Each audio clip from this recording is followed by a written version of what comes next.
Layoffs are back. Groceries are still climbing. Interest rates are sky high. And now, everyone's asking the same question. Are we heading for a recession? In this video, we're breaking down what's really going on with the global economy in 2025 and whether a recession is inevitable or just overhyped. Welcome to FinTech Central, the channel at the intersection of finance, technology, and the global economy. If you're into smart investing, future-focused insights, and cutting through the noise, you're in the right place. Let's unpack what's happening with the economy and why so many experts are divided. Let's start simple. A recession isn't just a dip in the stock market or a few rough months at work. It's a broad economic slowdown, typically defined as 2 consecutive quarters of negative GDP growth. But it's not just about numbers. It's about how people feel. Recession shows up as shrinking business profits, job losses, reduced consumer spending, and more people struggling to make ends meet. One myth, that a market crash automatically means a recession. Not true. The stock market often reacts ahead of, or independent from, the real economy. Another myth, that all recessions feel the same. 2008 was brutal.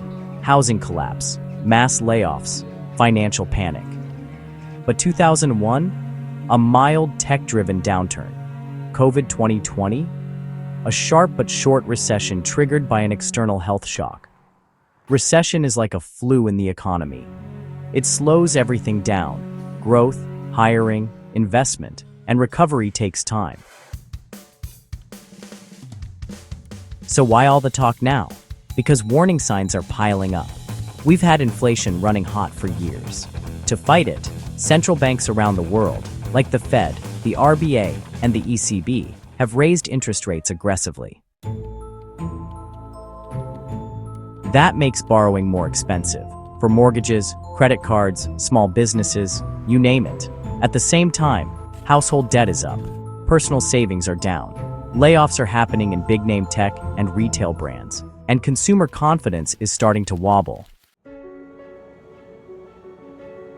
Businesses are pulling back, banks are tightening credit, and even sectors like real estate and construction are starting to slow.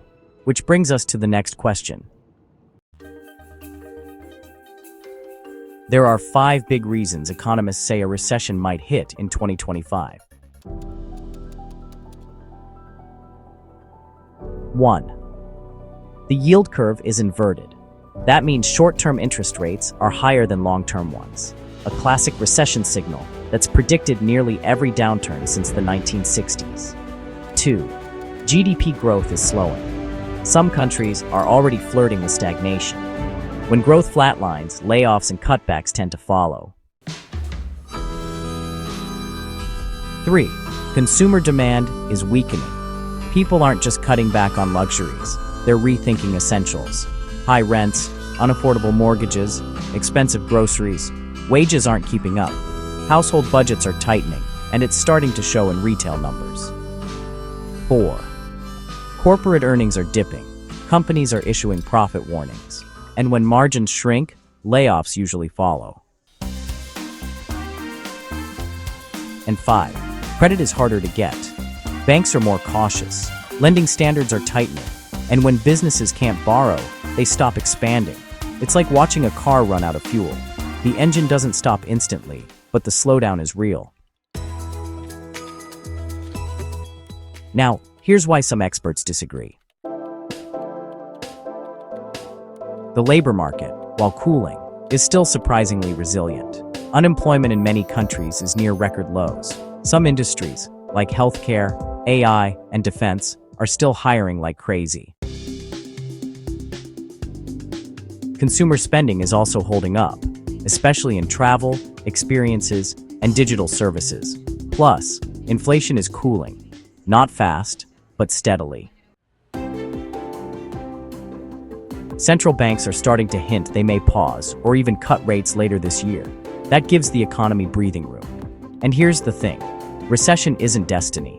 It's a result of overlapping forces. And right now, those forces are pushing in both directions. The truth? It's complicated. We might not see a traditional, all-at-once recession like in 2008. Instead, we could be in a rolling recession, where different sectors slow down at different times. Tech, already cut back. Housing, slowing. But manufacturing or travel, still running hot. Or we could have a shallow recession, brief, contained, more like a reset than a crash.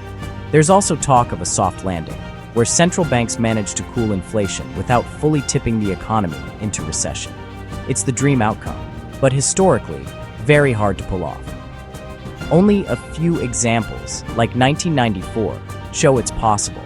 There's no one-size-fits-all outcome, but the risk is real, and preparation is better than prediction. So, how do you prepare without panicking? If you're investing, don't chase trends. Focus on quality companies, strong balance sheets, and long-term strategy. Volatility is normal, but panic selling isn't. If you're in debt, pay down high-interest loans, especially credit cards. Rising rates mean every dollar of debt costs more. If you're job hunting, look for recession-resilient industries, healthcare, cybersecurity, utilities, education, and AI-related roles. If you're building a business or side hustle, lean into digital products, low-overhead models, and services people need even during downturns. Think freelance writing, digital marketing, online courses, or consulting. A freelance copywriter, for example, can offer affordable marketing to companies pulling back on big ad agencies. And most importantly, stay liquid. Cash gives you flexibility. It's not sexy, but it's powerful. Recessions hurt people who overextend, not the ones who stay sharp. So, is a recession coming in 2025?